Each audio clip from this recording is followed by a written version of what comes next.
Hello दोस्तों, स्वागत है आपके अपने YouTube channel Bihar board study with VK में। और आज की इस वीडियो में हम लोग समझने वाले हैं क्लास 10th का भौतिक विज्ञान का चैप्टर 1। और उसमें भी हम लोग जो है आज लघु उत्तरीय प्रश्नों को लिखेंगे, समझेंगे। तो इसे काफी आसान भाषा में आप लोगों को समझाया जाएगा ताकि जो है काफी अच्छे तरीके से आप लोगों को समझ में आ जाए। तो चलिए हम लोग शुरू करते हैं इसको। और सबसे ऊपर हम लोग लिख लेते हैं पार्ट 1। पार्ट 1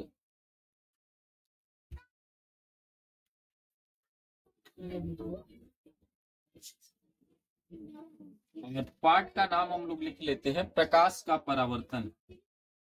प्रकाश का परावर्तन। परावर्तन।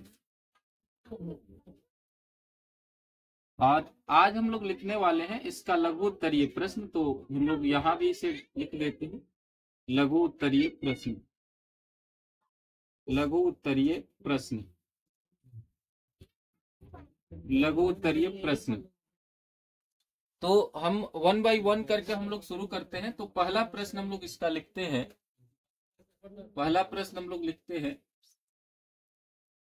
पहला प्रश्न है कि अपसारी, समानांतर और अभिसारी किरण पुंज से आप क्या समझते हैं? अपसारी, समांतर, समांतर और अभिसारी किरण पुंज से, और अभिसारी, अभिसारी किरण पुंज से, किरण पुंज से, पुंज से आप क्या समझते हैं? क्या आप क्या समझते हैं?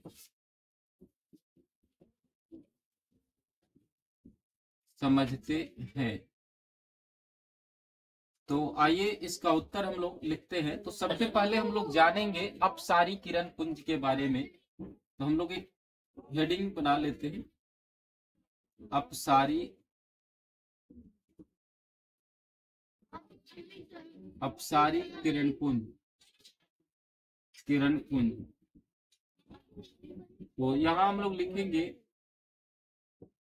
ऐसे किरण पुंज में, ऐसे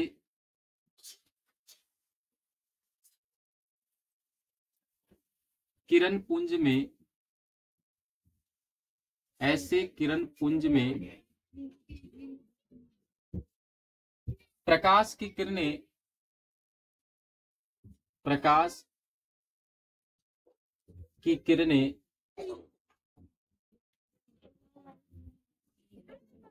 किरणें एक बिंदु स्रोत से, एक बिंदु स्रोत से निकलकर, बिंदु स्रोत से निकलकर, निकलकर फैलती हुई चली जाती है। फैलती चली जाती है, जाती है। तो एक चित्र के माध्यम से हम लोग इसे समझते हैं। जैसे मान लिया गया कि ये प्रकाश का स्रोत है और यहाँ से किरणें जो है निकलकर एक बिंदु स्रोत से निकलकर सभी दिशाओं में फैलती हुई चली जाती है। तो इस तरह का जो किरण पुंज होता है, उस किरण पुंज को हम लोग अपसारी किरण पुंज कहते हैं। इस तरह के किरण पुंज को हम लोग अपसारी किरण पुंज कहते हैं। तो आगे जो हम लोग अभी लिखेंगे वो लिखेंगे समांतर किरण पुंज। तो लिखते हैं हम लोग समांतर, समांतर किरण पुंज, किरण पुंज, समांतर किरण पुंज, समांतर किरण पुंज। तो लिखेंगे ऐसे किरण पुंज में, ऐसे किरण पुंज में, किरण पुंज में ऐसे किरण पुंज में प्रकाश की किरणें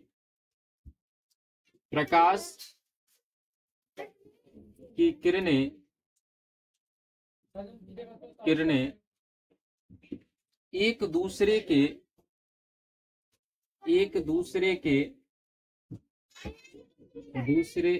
के समांतर होती है। एक दूसरे के समांतर होती है। तो इस समांतर किरण पुंज को भी हम लोग जो है एक चित्र के माध्यम से समझने का प्रयास करते हैं। तो इसमें जो है प्रकाश की किरणें बिल्कुल एक दूसरे के समांतर होती है। इस तरह के किरण पुंज में प्रकाश की किरणें बिल्कुल एक दूसरे के समांतर होती है। यानी इस तरह का जो किरण पुंज होता है उसे हम लोग समांतर किरण पुंज कहते हैं। इस तरह के किरण पुंज को हम लोग समांतर किरण पुंज कहते हैं। अब आगे हम लोग अभी लिखेंगे अभिसारी किरण पुंज। लिखेंगे हम लोग अभिसारी किरण पुंज।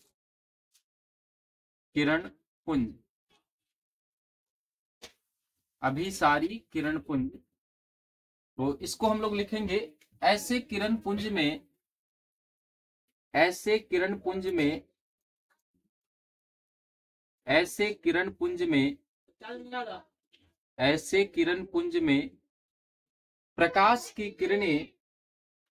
प्रकाश की किरणें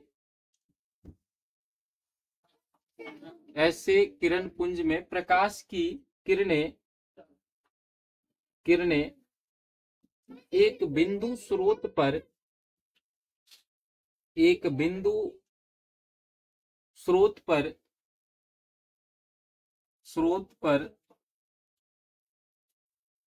पर आकर मिलती है या मिलती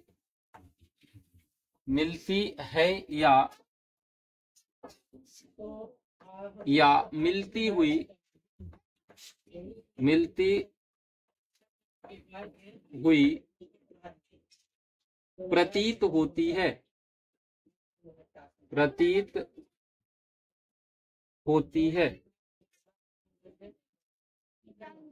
मिलती हुई प्रतीत होती है। तो इसके लिए भी हम लोग एक चित्र बना लेते हैं। तो ये मान लिया गया कि यहाँ से अलग अलग दिशाओं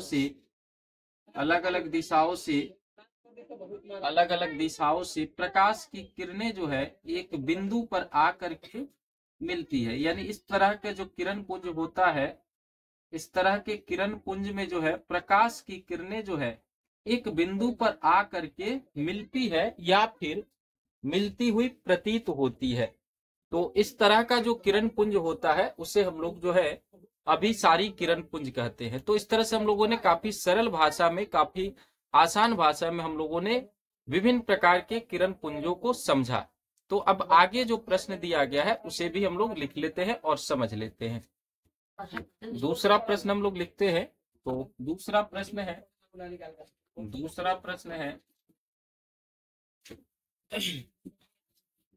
पारदर्शी, परभासी तथा अपारदर्शी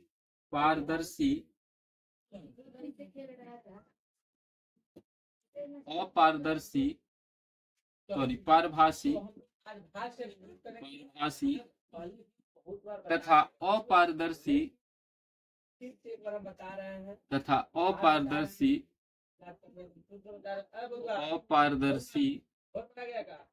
तथा अपारदर्शी पदार्थों में अंतर स्पष्ट करें।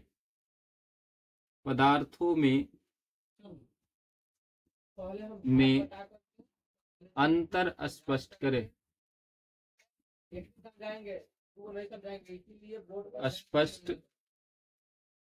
करें। तो हमें समझना है कि पारदर्शी पदार्थ क्या है, पारभासी पदार्थ क्या है और अपारदर्शी पदार्थ क्या है। तो सबसे पहले उसी तरह हम लोग यहाँ एक हेडिंग बना लेंगे, पारदर्शी पारदर्शी पदार्थ।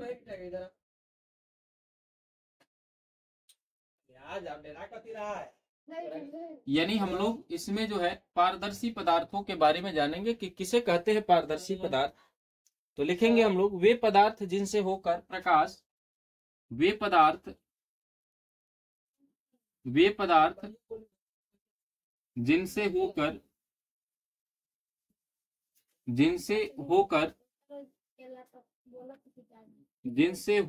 प्रकाश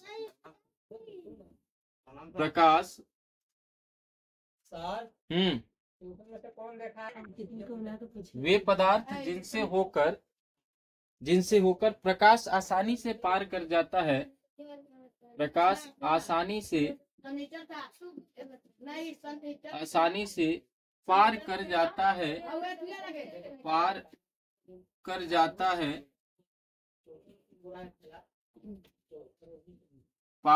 जाता है, पारदर्शी पदार्थ कहलाते हैं।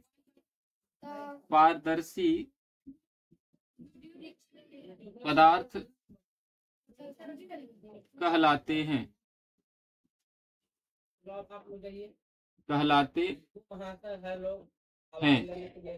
पारदर्शी पदार्थ कहलाते हैं। अब इसमें कांच, पानी, हवा जैसे कांच,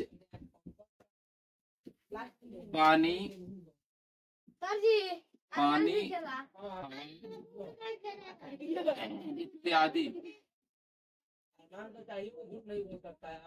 इत्यादि। दूसरा हम लोग इसमें लिखते हैं पारभासी, यानी पारभासी पदार्थ के बारे में हम लोग जानेंगे। इसमें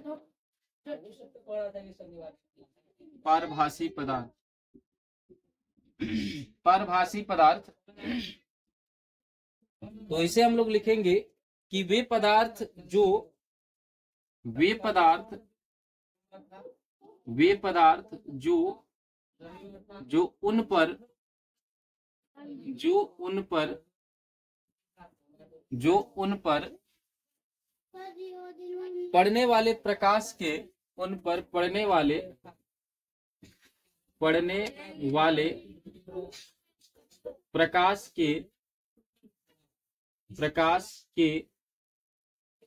उन पर पड़ने वाले प्रकाश के एक छोटे से भाग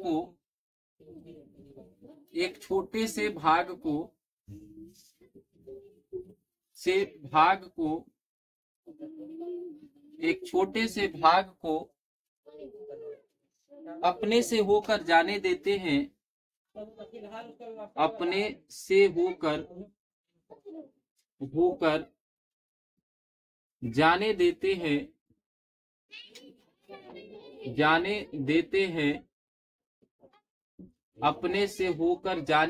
हैं,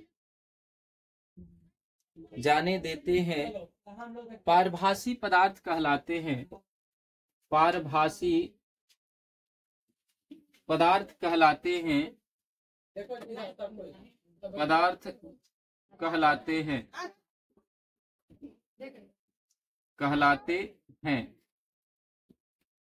पारभासी पदार्थ कहलाते हैं। जैसे घिसा हुआ कांच, घिसा हुआ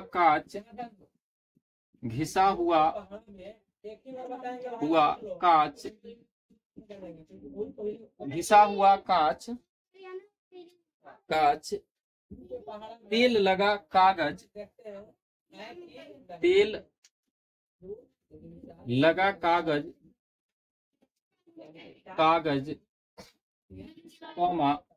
लगा कागज बैलून का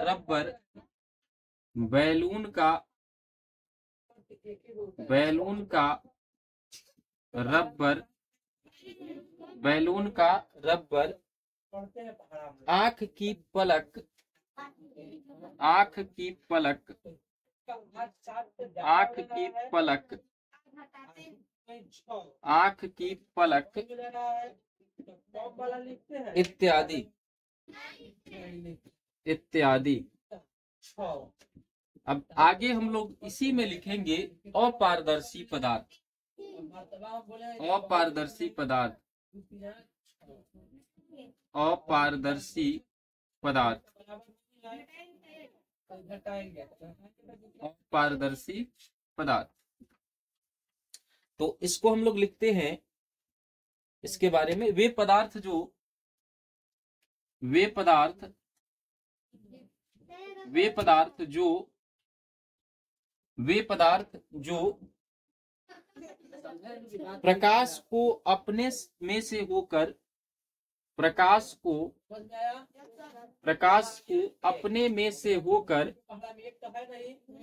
अपने में से होकर, अपने में से होकर, होकर नहीं जाने देते, नहीं जाने देते, नहीं जाने देते, देते अपारदर्शी पदार्थ कहलाते हैं, अपारदर्शी, अपारदर्शी पदार्थ, पदार्थ कहलाते हैं, कहलाते हैं, कहलाते हैं, अपारदर्शी पदार्थ कहलाते हैं। जैसे लकड़ी, लोहा, पत्थर इत्यादि, जैसे लकड़ी, लकड़ी, लोहा, लोहा, लकड़ी, लोहा, पत्थर इत्यादि, पत्थर इत्यादि।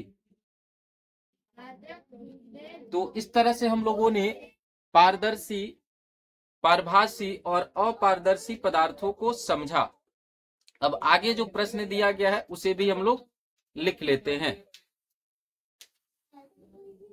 तो अगला तीसरा प्रश्न हम लोग लिख लेते हैं, और तीसरा प्रश्न है, तीसरा प्रश्न है, प्रकाश के परावर्तन के नियम को लिखें। प्रकाश के परावर्तन के, परावर्तन के नियम को लिखें, नियम को लिखें। प्रकाश के परावर्तन के नियम को लिखें। तो आइए इसे हम लोग लिख लेते हैं, लिखेंगे प्रकाश के परावर्तन के, प्रकाश के परावर्तन के, परावर्तन के निम्नलिखित दो नियम हैं, निम्नलिखित, निम्नलिखित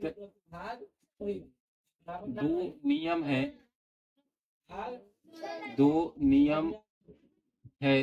प्रकाश के परावर्तन के निम्नलिखित दो नियम है, और पहला नियम है, पहला नियम है आपतित किरण, परावर्तित किरण, आपतित किरण, परावर्तित किरण, परावर्तित किरण, आपतित किरण, परावर्तित किरण तथा आपतन बिंदु पर, तथा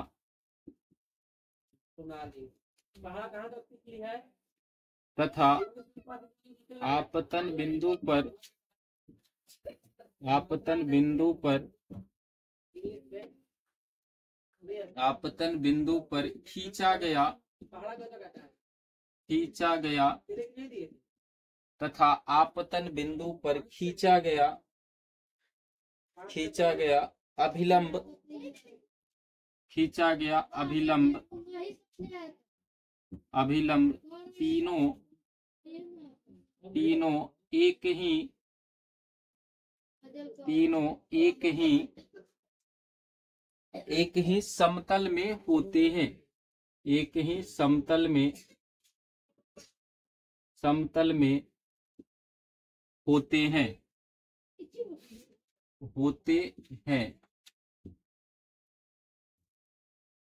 तीनों एक ही समतल में होते हैं।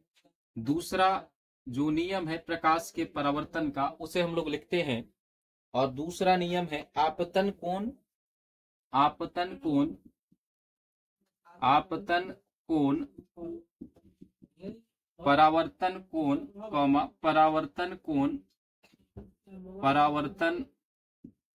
कोण, आपतन कोण, परावर्तन कोण के बराबर होता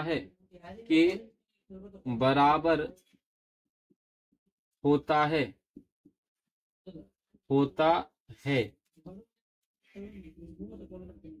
होता है। तो एक चित्र बना लेते हैं हम लोग, ताकि काफी आसानी से हम लोगों को ये समझ आ जाए। तो मान लेते हैं कि ये दर्पण हुआ, और यहां से किरणें जो है आपतित हुई, और फिर यहां से परावर्तित हो गई, यानी किरण इधर से उस दर्पण पे आपतित हुई और इधर से परावर्तित हो गई, और यहां से हम लोगों ने एक अभिलंब खींच लिया, और ये आपतन बिंदु हो गया। तो देखें हम लोग, तो आपतित किरण, परावर्तित किरण, और ये आपतन बिंदु पर खींचा गया जो लंब है, वो तीनों का तीनों जो है एक ही समतल पे यहाँ पे है। और इसमें हम लोग दूसरा नियम को समझेंगे कि जितना ये आपतन कोण होगा, ठीक उतना ही ये परावर्तन कोण भी होगा। तो इस तरह से हम लोगों ने जो है दर्पण के, या फिर जो है प्रकाश के परावर्तन के नियम को काफी अच्छे तरीके से समझा।